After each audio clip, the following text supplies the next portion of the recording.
The HR director looked me straight in the eyes and said, "Unfortunately, your position is no longer required." Then she slid a white envelope across the table. I looked at it, then at her, then at the CEO sitting beside her. Neither of them looked nervous. That was the strangest part. They were so confident, so certain, as if they had just removed an ordinary employee whose name would disappear from the company directory before lunch. They had no idea that 3 signatures were missing from the documents waiting on the CEO's desk. And mine was the only one that could legally authorize them. My name is Claire Morgan, and for 7 years, I worked for a rapidly growing technology company called North Star Dynamics. I wasn't the CEO. I wasn't the founder. I wasn't even part of the executive team. My official title was Senior Operations and Compliance Manager. It wasn't a glamorous position. I spent most of my days reviewing contracts, checking approval chains, managing vendor documentation, and making sure important transactions were properly authorized. People rarely noticed my work when everything went right. But when something went wrong, suddenly everyone wanted to know where the paperwork was. That was fine with me. I didn't need attention. I liked being the person behind the scenes who made sure everything worked. 7 years earlier, North Star had been a small company with fewer than 30 employees. By the time I was fired, it had more than 600.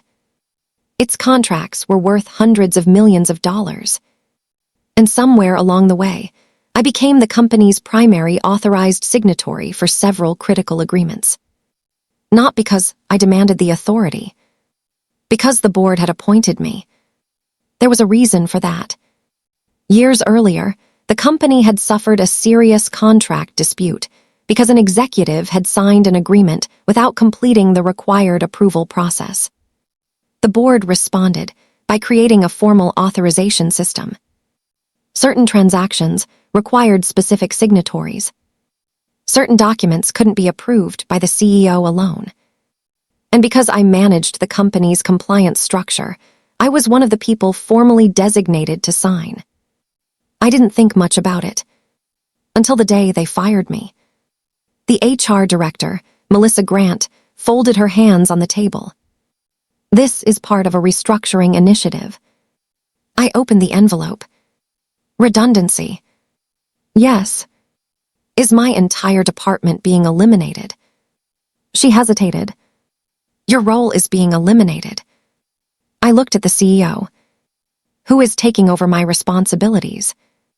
He answered quickly. "We've distributed them across several departments." I almost smiled. "Which departments?" "Finance, legal, operations." "Who is responsible for authorization?" He looked at Melissa. She answered, "That will be handled by senior leadership." I nodded slowly. "Understood." The CEO leaned forward. "Claire, this isn't personal." I had heard those words before. They were always supposed to make a terrible decision sound reasonable. I closed the envelope. "When does my access end?" "Immediately." "My email?" "Immediately." "My company laptop?" "We'll collect it when you leave." I stood. Melissa smiled politely. "We appreciate your years of service." I looked at both of them. "You should probably check the authorization register before you finalize the transition." The CEO frowned. "What do you mean?" "Nothing." I picked up my bag. "Good luck." I walked out. Behind me, I heard Melissa say, "She'll be fine." Maybe I would be. But they wouldn't. Because less than 12 hours later, North Star's biggest transaction in its history would reach the final approval stage. And that's when someone would discover the problem. The person they had just declared redundant was the only authorized signatory. I didn't become important at North Star because I had some special family connection. I wasn't related to the CEO. I didn't know the board members personally. I wasn't even one of the company's first employees. I simply knew how the company worked. And I knew how easily a business could collapse when people treated paperwork like an inconvenience. When I joined North Star, I was 30 years old. I had worked in operations and compliance for several companies before that. North Star was different. It was ambitious, messy, vast, sometimes chaotic. But there was something about the company that made me want to stay. The founder, Daniel Reed, believed the company could change the industry. He wasn't always easy to work with. He moved quickly, sometimes too quickly, but he cared about the product. My first year was mostly spent cleaning up systems. Vendor records were scattered. Contract approvals were inconsistent. Different departments used different processes. People were signing things they shouldn't have been signing. I remember telling Daniel, "You don't have a paperwork problem." He laughed. "What do I have?" "A control problem." He looked at me. "What does that mean?" "It means everyone thinks someone else is responsible." He stared at me for a few seconds. Then he smiled. "Fix it." So I did. Over the next 2 years, we created an authorization matrix. Every major contract had a defined approval path. Some agreements required finance approval. Some required legal review. Some required board authorization. And some required a specific authorized signatory. My name was eventually added to that final category. At first, I thought it was temporary. Then the board renewed the authorization. Again. And again. The reason was simple. I understood the documentation. I knew the contracts. I knew which clauses mattered. And I didn't sign anything casually. That reputation became important. Banks trusted the authorization register. Vendors trusted the company's signing structure. Investors relied on the company's governance records. Nobody cared about my title. They cared about my signature. Then North Star started growing rapidly. And Daniel eventually hired a new chief executive officer. His name was Richard Blake. Richard came from a larger company. He was polished, confident, extremely persuasive. He talked about efficiency constantly. Lean organizations, streamlined teams, reduced overhead, executive accountability. At first, I liked him. He seemed serious. Then I noticed something. He didn't like processes that slowed him down, especially approval processes. One afternoon, he walked into my office holding a contract. "I need this signed." I looked at it. "This needs legal review." "Legal already looked at it." "Then where's the approval?" He sighed. "Claire, this is a standard agreement." "It's not." "Why?" "Because of Section 14. He rolled his eyes. "What about it?" "It gives the vendor the right to change pricing under certain conditions." "That's normal." "No." I pointed to the clause. "They can change pricing without renegotiating." Richard looked at me. "How much?" "Potentially millions." He stared at the document. Then he laughed. "Fine, send it back." I did. The agreement was corrected. 6 weeks later, that same vendor attempted to use the original clause against another company. Richard came into my office. "You caught that?" "Yes." "Good work." That was the last time he complimented me. Because after that, I started questioning more of his decisions. And Richard didn't like being questioned. The situation changed when Melissa Grant joined North Star as HR director. Melissa was smart. Very smart. She understood people. She understood office politics. And she understood how executives thought. Within months, she became one of Richard's closest allies. They appeared together at meetings. They discussed restructuring. They talked about culture, and eventually, a new phrase started appearing in conversations. Efficiency. Every department was being reviewed. Finance lost employees. Marketing lost employees. Customer support lost employees. Then operations received its review. Melissa scheduled a meeting with me. Claire, we're evaluating your department. I know. We're looking at role duplication. Okay. We want to eliminate unnecessary management layers. Fine.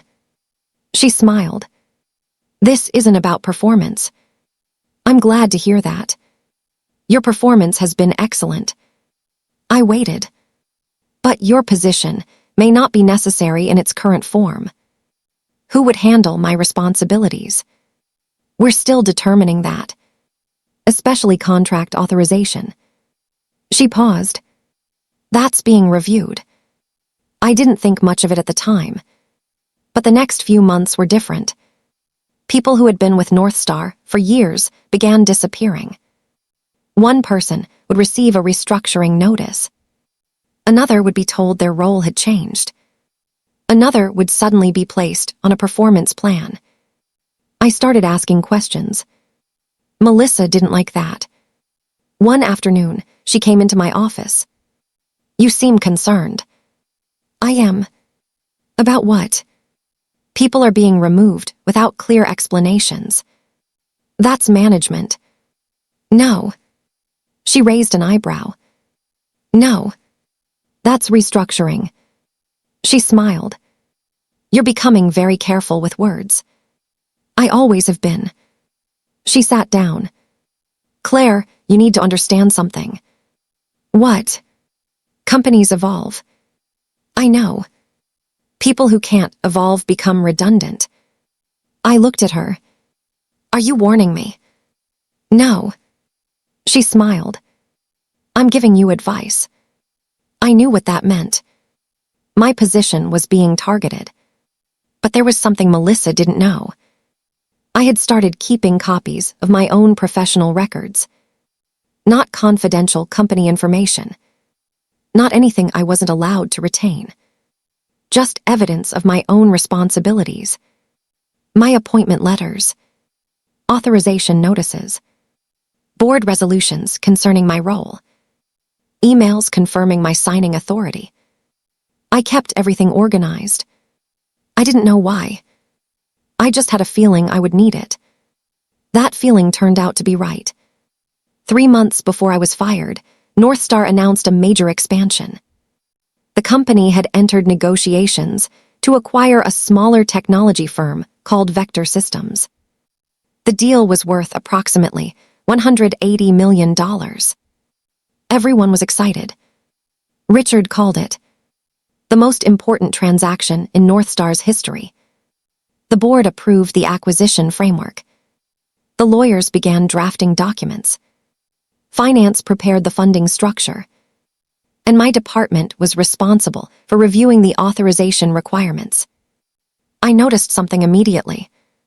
The final transaction required an authorized signatory from the company's governance register. That person was me. I raised the issue during a meeting. Richard looked annoyed. Can we not make this complicated? It's not complicated. You're saying you have to sign. I'm saying the authorization documents say I do. Can someone else be appointed? Yes. Then appoint someone. That requires board approval. Richard stared at me. When? The next board meeting. He sighed. Fine. I assumed they would handle it. They didn't. Instead, the acquisition continued. Draft after draft passed through my office. I reviewed them. I flagged inconsistencies. I corrected approval chains. I made sure the transaction matched the board resolution. Then, 2 weeks before the scheduled closing, Richard called me into his office. I want this completed quickly. I understand. We don't need more delays. I agree. Then stop sending things back. I send things back when they're wrong. He leaned back. Claire, sometimes you need to know when to be flexible. Not with an $180 million transaction. He stared at me. You're becoming difficult. I smiled. I'm doing my job. He didn't smile back. That's one interpretation. I left his office. That evening, I received an email from the legal department. It confirmed what I already knew. The final acquisition agreement could not be executed without the proper authorized signature. Mine. I saved the email. Then I went home. The next morning, I received a meeting invitation. Subject: organizational restructuring discussion. I knew exactly what it was.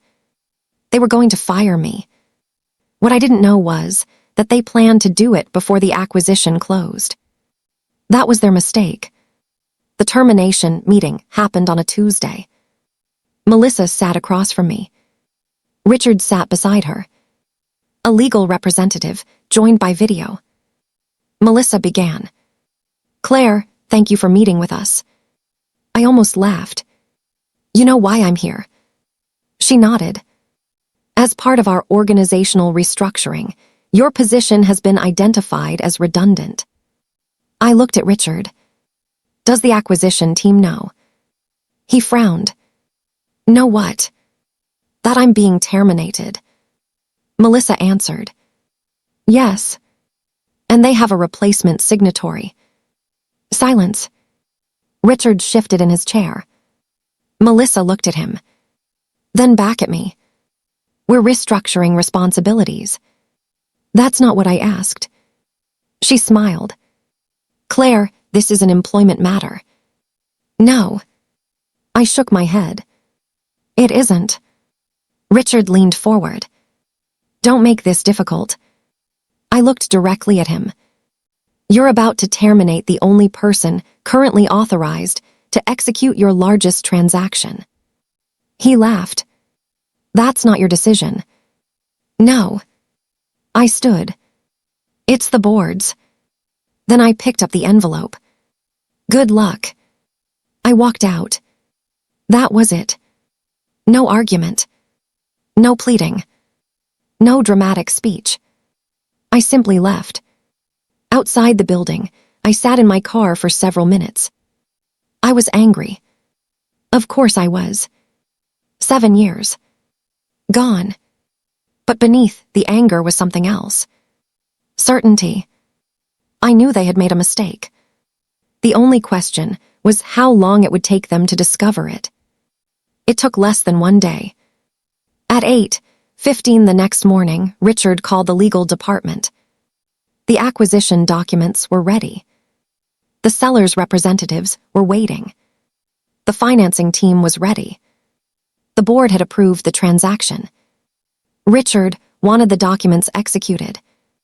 The general counsel asked, "Who is signing?"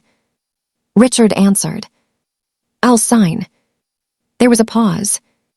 "Are you an authorized signatory for this transaction?" "Yes." "Under which resolution?" Richard hesitated. "I'll check." He checked. Then he checked again. His name wasn't there. The CFO's name wasn't there. The COO's name wasn't there. The board chair's name wasn't there. Mine was. Richard called Melissa. "What's going on?" "What?" "Claire's authorization." "What about it?" "She was the signatory. We can replace her." "Who?" "Someone in finance." "Who?" Melissa went quiet. Richard asked again. "Who?" "I'll find out." She started calling people. Finance said no. Legal said no. Operations said no. The board secretary pulled up the authorization register. There it was. Claire Morgan, authorized signatory. Richard stared at the screen. "Can we remove her?" The board secretary answered. "Not without a board resolution." "When is the next meeting?" "Tomorrow." Richard looked at the acquisition timeline. Tomorrow was too late. The seller had already scheduled the closing. Then the general counsel said something that made the room go silent. There's another problem. What? The financing agreement also lists Claire as the authorized company representative for execution. Richard stared at him. So we can't close. Why not? Because we don't have the required signature. Richard slammed his hand on the desk. Get Claire. Melissa looked at him. She doesn't work here anymore. I know. Then what do you want me to do? Richard's voice became quiet. Call her. My phone rang at 9:42. I recognized the number. North Star. I almost didn't answer. Then I did. Hello. Melissa spoke. Claire. Melissa. We need to discuss the acquisition. I don't work there anymore. I know. Then what is there to discuss? She hesitated. We need your signature. I leaned back in my chair. I thought my position was redundant. It is. Then why do you need me? Because of the authorization structure. I smiled. I warned you. Claire, we need to solve this. No. Please. I had never heard Melissa say that word before. What do you want? We need you to execute the documents. I'm no longer an employee. We understand. Then you understand you need the proper legal arrangement. Yes. And independent counsel. Yes. And confirmation from the board. Yes. I looked at the clock. Anything else? We can arrange a consulting agreement. I laughed. Now I'm suddenly valuable. Melissa went silent. I continued. I'll consider it. Thank you. But there's a condition. What? I want everything in writing. Of course. And I want the board chair involved. Okay. And legal. Yes. And I want the authorization register corrected before I sign anything. There was another pause. Understood. I ended the call. For the first time since my termination, I smiled. Not because I wanted revenge. Because I wanted accountability. If they wanted my signature, they were going to treat the authority they had given me seriously. The emergency board meeting was scheduled for that afternoon. I was invited as an external participant. When I entered the conference room, Richard was already there. He didn't look pleased. The board chair greeted me. Claire. Hello. Thank you for coming. I sat down. Richard began. We have a timing issue with the Vector acquisition. I looked at him. I know. He looked uncomfortable. The transaction requires execution by an authorized signatory. Yes. And you are currently listed. Yes. We would like to resolve that. Then resolve it. The board chair intervened. Before we do, I want the record to show that Claire's employment termination was unrelated to her shareholder and governance responsibilities. I nodded. Richard looked at me. I want to make something clear. What? We never intended to create a problem. You did. He sighed. I know. The board chair looked at the directors. We have two options. First, we can formally appoint a new signatory. Second, we can ask Claire to execute this transaction under a limited authorization arrangement.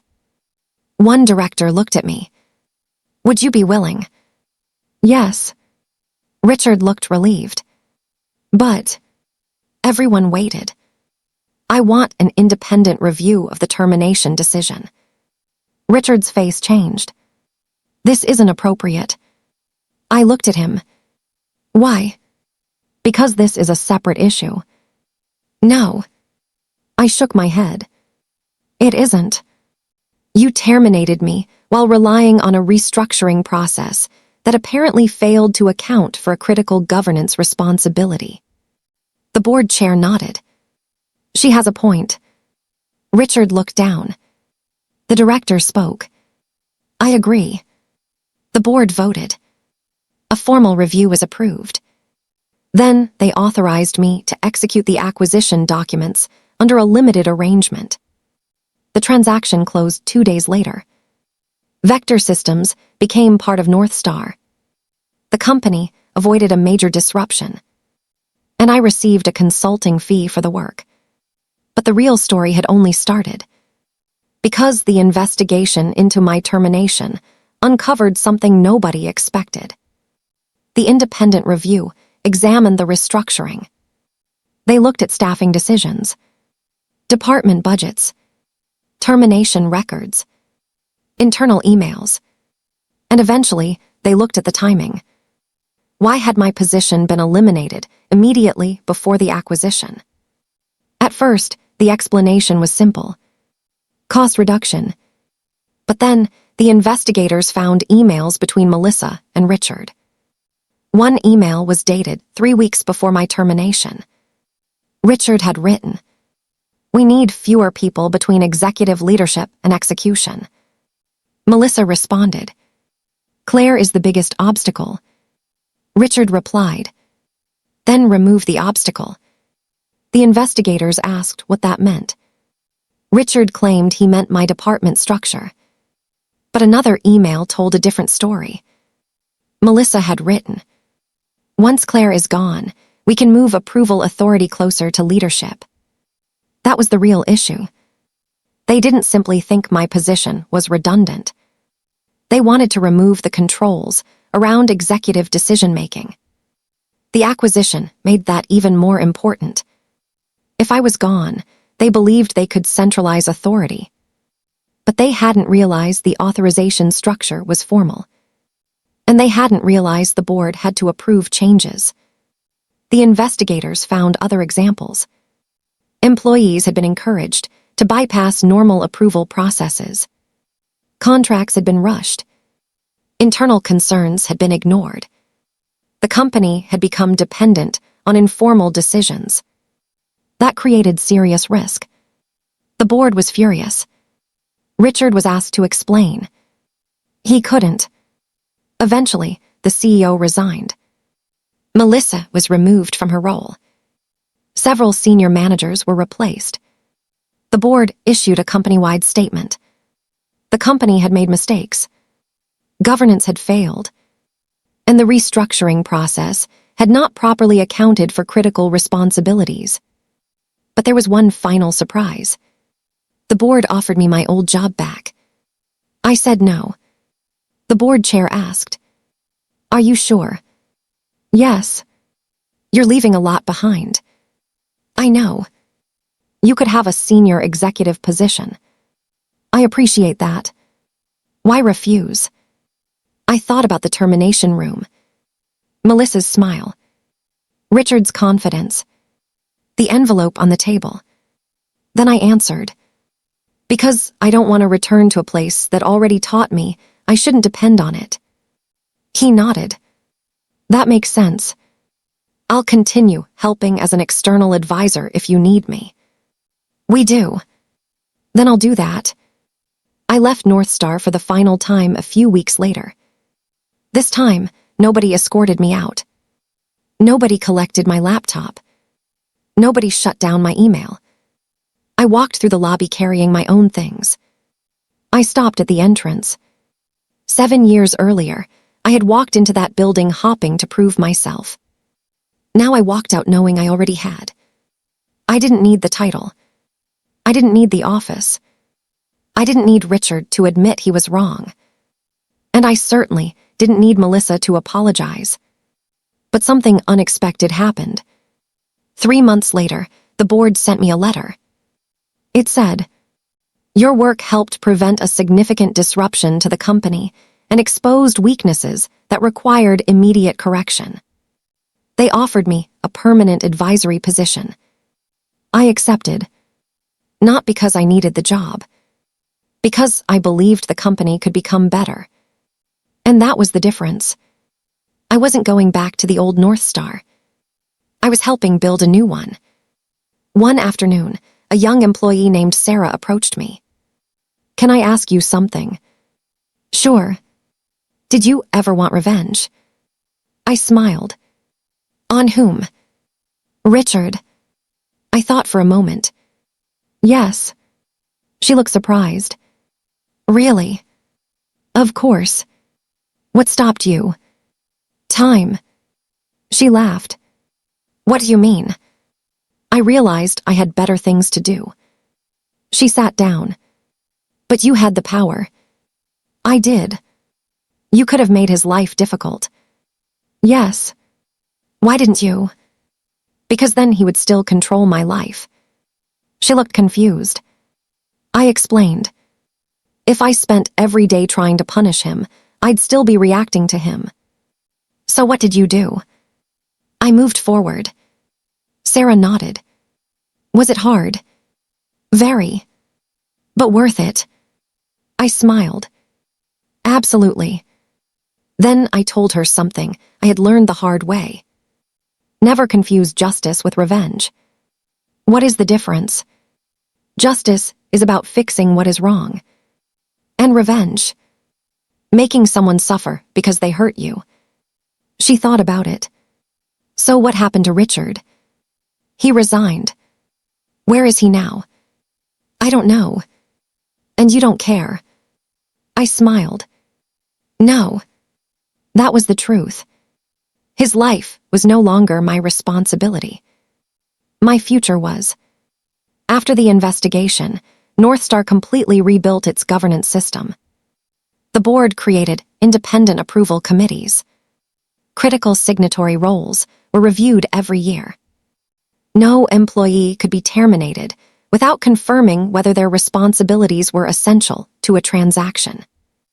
Emergency succession plans were created. And every major contract had backup authorization procedures. The company learned an expensive lesson. A person can be replaceable. A responsibility cannot. That became one of the most important principles in the company. They also changed the way restructuring worked.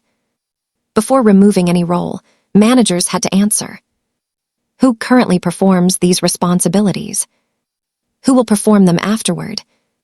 What legal or contractual authority is attached to the position? What risks exist if the position disappears? It sounds obvious. But companies often learn obvious lessons only after making expensive mistakes. I helped design some of those procedures. And watching them work was strangely satisfying. Not because they were proof that I had been right. Because they meant someone else wouldn't have to experience what I did. Almost a year later, I received an email from Melissa. She asked if we could meet. I almost declined. Then I agreed. We met at a quiet cafe. She looked different. Less confident. More tired. "I owe you an apology," she said. I nodded. "You do." She looked down. "I thought you were difficult." "I know." "I thought you were blocking progress." "I know." "I thought if we removed you, everything would become easier." I waited. It didn't. "No." She smiled sadly. "You were right about the authorization." "Yes." "You were right about the controls." "Yes." "You were right about Richard." I didn't answer. She looked at me. "Did you ever hate me?" "No." "Why?" "Because I didn't want you living in my head." She laughed quietly. "That sounds like you." I smiled. She continued. "I thought firing you would make me more powerful." "What did you learn?" "That power isn't the same as control." I nodded. "That's a good lesson. I wish I'd learned it earlier." "So do I." We finished our coffee. Before leaving, she said, "I hope you're doing well." "I am." She nodded. "Good." That was the last time I saw her. And honestly, I was glad. Not because I wanted her gone. Because closure doesn't always require another conversation. Sometimes it simply requires accepting that the chapter is over. 2 years after my termination, North Star announced its biggest deal yet. The company was acquiring another technology firm for nearly $400 million. This time, everything was different. The approval process was clear. The board had reviewed every step. Multiple signatories were appointed. Backup authorization existed. Legal had verified everything. And nobody rushed. I watched the announcement from home. The company had learned. That made me proud. Not because my name appeared anywhere. It didn't. But because the systems I had helped create were still working. The company had become stronger without me being at the center of it. That was the best possible outcome. People sometimes think the goal of leadership is to make yourself indispensable. I disagree. The best leaders build systems that survive without them. I had spent years making myself the person everyone needed. Then I realized my real achievement was helping create a system where nobody needed to be irreplaceable. That was the lesson North Star had learned too. Looking back, I sometimes wonder what would have happened if they hadn't fired me. Maybe I would still be there. Maybe I would have eventually become an executive. Maybe I would have spent another 10 years climbing the corporate ladder. I don't know. But I know one thing. The termination forced me to stop. It forced me to ask what I actually wanted. I realized I didn't want a title. I wanted freedom. I wanted meaningful work. I wanted to help companies build systems that protected people instead of simply protecting executives. So I started my own consulting company. It focused on operations, governance, and organizational risk. My first client was a small startup. Then another. Then 5. Within 3 years, I had worked with dozens of companies. Some were tiny. Some were worth hundreds of millions. And every time I entered a new organization, I asked the same question.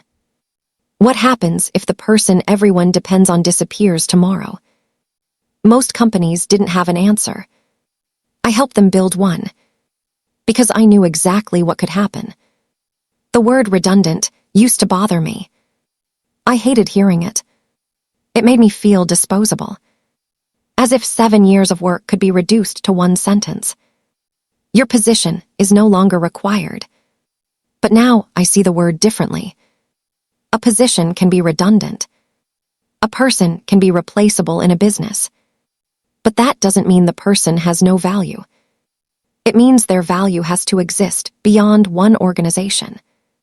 Your skills, your experience, your relationships, your judgment, your reputation.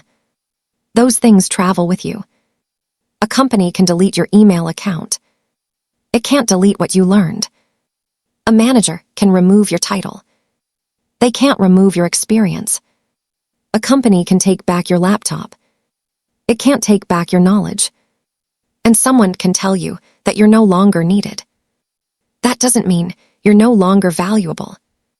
It simply means your next chapter may be somewhere else. Years later, I still have a copy of the original authorization register. My name is on it. One line. One signature. One appointment. At the time, it seemed like paperwork. Nothing more. But that little document changed everything. It reminded me that authority should never be treated casually. It reminded the board that governance matters. And it taught me something personal. Sometimes you don't realize your value until the people around you try to remove you. That's why I never recommend proving your worth through confrontation. Instead, build quietly. Learn everything you can. Do your job well. Keep proper records. Know your responsibilities. Understand the systems around you. And most importantly, don't let anyone convince you that you are powerless simply because they have a title. Titles are temporary. Character isn't. One evening, I was cleaning out an old storage box. Inside was the termination letter. I hadn't looked at it in years. I opened it. The same words were still there. Position eliminated due to organizational redundancy. I stared at the sentence. Then I smiled. I folded the paper. I didn't tear it up. I didn't burn it. I simply put it back. Because I no longer needed to be angry about it. That letter had changed my life. Not because it was fair. It wasn't. But because of what came afterward. It forced me to discover that my future didn't belong to North Star. It belonged to me. And maybe that's the most important thing anyone can learn after rejection. You don't need to make the people who rejected you regret their decision. You need to make sure their decision doesn't become the definition of your life. North Star continued growing. Daniel eventually returned to a board role. Richard moved into private consulting. Melissa left corporate HR. The employees who had been affected by the restructuring found new opportunities. Some returned. Some didn't. The company became more transparent, more careful, more mature. And every year, the board reviewed its governance procedures. Not because they were afraid of another Claire Morgan situation. Because they understood something they hadn't understood before. No company should depend on one person's memory. No contract should depend on assumptions. No executive should have unlimited authority. And no employee should be removed without understanding the responsibilities attached to their role. That lesson cost North Star millions, but it may have saved the company much more. The story people tell is simple. They fired an employee for redundancy. Then they discovered she was the only authorized signatory. It sounds like a revenge story. And maybe it is. But that's not how I remember it. I remember a company that forgot to ask one simple question before making a major decision. What exactly does this person do? I remember an HR director who thought removing me would make the company more efficient. I remember a CEO who thought authority could be transferred with a phone call. And I remember myself sitting in that termination room, holding an envelope, trying to understand how 7 years of work could suddenly become unnecessary. But I also remember walking out. I didn't scream. I didn't threaten anyone. I didn't beg. I simply walked away. And somewhere between that door closing and the phone call the next morning, everything changed. They discovered my signature mattered. But I discovered something even more important. My signature wasn't my value. It was simply evidence of the value I had built. That's the difference. A position can give you authority, but only your actions give that authority meaning. So if you're watching this because someone has recently told you that you're redundant, replaceable, or no longer needed, listen carefully. Don't let one company's decision define you. Don't beg people to recognize your value. Don't spend months planning revenge. Take a breath. Look at what you've learned. Look at what you can do. Look at what you can build. And then move forward. Because sometimes the people who remove you from the room are accidentally giving you the freedom to build your own room. I thought being fired was the end of my career. It wasn't. It was the beginning of the life I actually wanted. And as for the company, they learned a lesson they never forgot. Before you fire the person behind the paperwork, make sure you know who is holding the pen. The end.